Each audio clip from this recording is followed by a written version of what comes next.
The end of 1909 was very busy for Germany's battleship programs.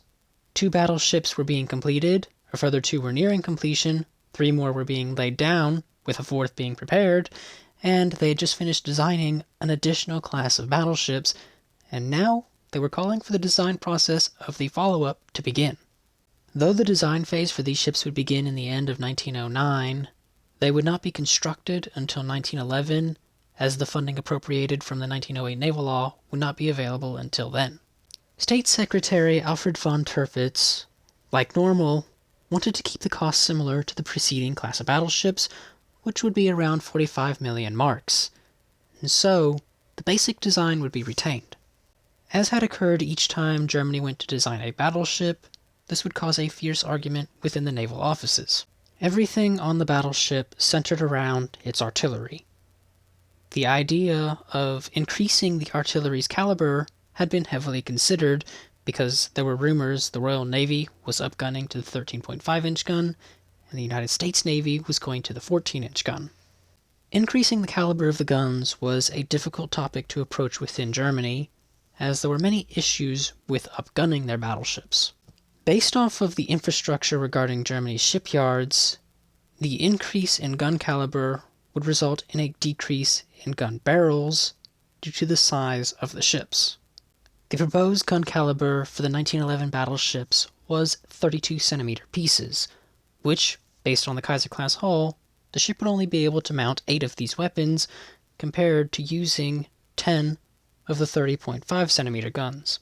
The argument was placed forward that having the 2 additional barrels increased the number of shells going down range and theoretically increased the chance of striking the target. The Germans would sit on the idea of increasing the gun caliber until May of 1910, when a series of meetings took place about a variety of topics regarding the new battleships. The budget for the 1911 battleships was indeed 45 million marks, and increasing to the 32-centimeter gun would go over this budget by several million marks, and so it had to be rejected. The Germans were going to go with the 30.5-centimeter gun once again. Now came the question of how should these be arranged. Tirpitz favored repeating the Kaiser arrangement. However, there were arguments placed forward that Germany should finally step into putting all of the turrets on the center line, as every other major navy was doing. During the development of the Kaiser class, Tirpitz was very fond of the idea of creating a battleship with all turrets on the center line, but rejected the idea because of cost, and this was most likely what was holding him back once again. As a result of the disagreements surrounding the turret arrangement, this topic was postponed for several months. Progress would be made on other topics, though. The first one related back to the Nassau-class battleships, as on the 1st of October, 1909, Nassau was completed and commissioned into the Navy, and since then it had been going through various tests. A significant issue had been noted, and it related to Nassau's stability because of its metacentric height at 2.33 meters. For a quick crash course on what metacentric height is, it is effectively the stability of a ship. Low metacentric heights are generally more dangerous, as this increases the risk of a ship capsizing due to their long and prolonged roll periods, such as in the Japanese torpedo boat Tomozuru or the Swedish vessel Vasa. High metacentric heights, on the other hand, create a more stable ship.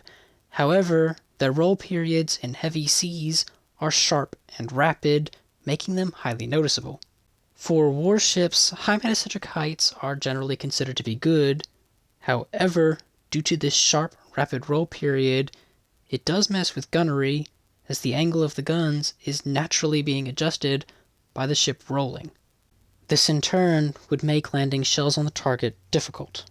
Since the Germans were basically using the exact same hull from the Kaiser class, the new battleships had the same metacentric height at 2.59 meters. The roll period for these ships would definitely be sharp and rapid, and it would tamper with gunnery. However, there were 2 available solutions that were discussed in May of 1910, adding the Fromm anti-roll tanks or adding bilge keels. Neither one of these methods could actually eliminate the roll period. However, they could relax it some. Coming to a conclusion on this topic was rather quick, as the Germans threw the cons of both systems on the table and compared them that way. The addition of bilge keels would mess with the hydrodynamics of the lower hull, resulting in a half a knot speed reduction. Including the anti-roll tanks would mean that 2 boilers would have to be removed so the tanks could fit within the beam of the ship, which would reduce speed by half a knot, and the tanks cost more than the keels. Since both methods would reduce the speed by half a knot, the decision came down to cost. The bilge keels were cheaper, so that's what they selected. As it was intended for the Prinz Regent Luitpold, the 5th and final vessel of the Kaiser class, Tirpitz wanted to incorporate a single diesel engine on the center shaft of the new class. Oberbarat Weith, who was the head designer of the Department of Engine Construction, stated that he did not believe the diesel engine would be ready for Prinz Regent Luitpold, and he did not believe it would be ready for the new class of battleships either. The engines were extraordinarily unreliable. Tirpitz was still convinced that the ships should incorporate the diesel engine. However, because of this warning, drawings were made up for the engineering spaces to incorporate a full steam turbine propulsion plant. A few months after these decisions had been made, Captain Adolf von Trotha had a discussion with Tirpitz about the turret arrangement, and whatever Trotha said must have been quite convincing, as Tirpitz finally decided to go with the all-centerline arrangement, and the arrangement would be based on foreign models: a pair of superfiring turrets forward, a single turret amidships, and a pair of superfiring turrets aft. This resulted in a slightly larger ship being constructed than the Kaiser's. The overall length would be 175.4 meters, the overall beam at 29.5 meters, and the draft would be 9 meters. The dimensional increases were very minor, so the same hull structure could be used from the Kaiser class. The ship's armor and defensive systems would also remain the same in comparison to the Kaiser's. With all of the arguments having been settled, a basic finalized design was drawn up and submitted, which resulted in it being approved, and the working plans were drawn up for the shipyards. Hull number 33 would be laid down on the 3rd of October 1911 at the Imperial Shipyard in Wilhelmshaven. It'd be launched on the 1st of March 1913 and commissioned on the 9th of August 1914 as König. The second vessel, hull number 4, would be laid down at AG Vulcan in Hamburg on the 3rd of October 1911, launched on the 5th of May 1913, and completed on the 30th of July 1914 as Großer Kurfürst.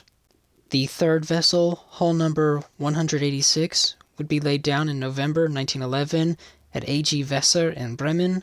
It'd be launched on the 4th of June 1913 and commissioned on the 1st of October 1914 as Markgraf.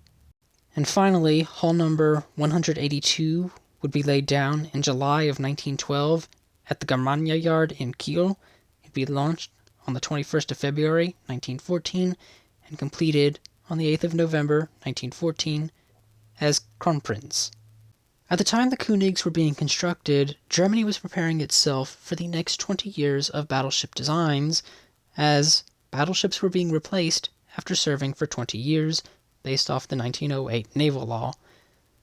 However, what they didn't realize is that their battleship programs would not last more than half a decade from that point, and the Königs would be their most successful design tested in action. Though it was not intended, this is quite literally where German battleship design peaked. With that having been said, that concludes all I have to say on this topic for today. So, if you have learned something new, why not leave a like and a comment down below, and have a wonderful day.